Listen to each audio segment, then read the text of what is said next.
மூச்சு காற்று இருக்கும் வரை நானே பாமக தலைவர் என்றும் அன்புமணிக்கு தலைவர் பதவியை தரமாட்டேன் எனவும் டாக்டர் ராமதாஸ் திட்டவட்டமாக தெரிவித்துள்ளார். திண்டிவனம் அருகே உள்ள தைலாபுரம் இல்லத்தில் செய்தியாளர்களை சந்தித்த ராமதாஸ் அன்புமணியின் செயல்பாடுகளை பார்க்கும்போது தன்னுடைய மூச்சு காற்று அடங்கும் வரை தலைவர் பதவியை அன்புமணிக்கு வழங்க மாட்டேன் என்று கூறினார். அன்புமணி மைக்கை தூக்கி அடிக்கிறார், பாட்டிலை எடுத்து தாயை அடிக்கிறார் என்று குற்றம் சாட்டிய ராமதாஸ் தனது உத்தரவின்படி அடிமட்ட தொண்டனாக செயல்படுவேன் என அன்புமணி கூறினார். தனக்கு மகிழ்ச்சி என்று தெரிவித்தார். பாமகவில் உள்ள பிரச்சினைக்கு ஒரே தீர்வு செயல் தலைவராக அன்புமணி செயல்பட வேண்டும் என்றும் தான் சொல்லும் வழியில் நடப்பேன் என அன்புமணி கூற வேண்டும் எனவும் வலியுறுத்தினார்.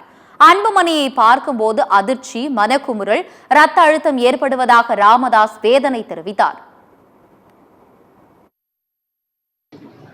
நடக்கிறத பார்க்கும்பொழுது, அவருடைய செயல்பாடுகளை பார்க்கும்போது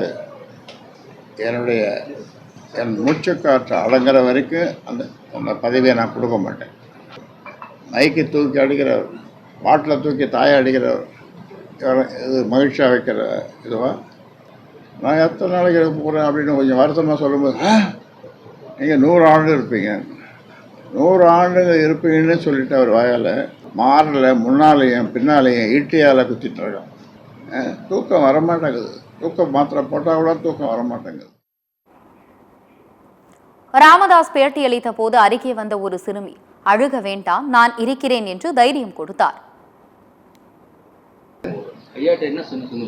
ஐயா, நான் டிவில நியூஸ் பார்க்கறப்ப நீங்க கண் கலங்கியதை பார்க்கறப்ப எனக்கு ரொம்ப அழகையா வந்துச்சு ஐயா. நியூஸில் நீங்கள் கண் கலங்கிறத பார்க்கும்போது எனக்கு அழகையா வந்துடுது ஐயான்னு சொல்லுவோம். நீ என்ன சொன்னீங்க? ஆறுதல் தான் சொன்னீங்க. நான் இருக்கேன்னு சொன்னாங்க.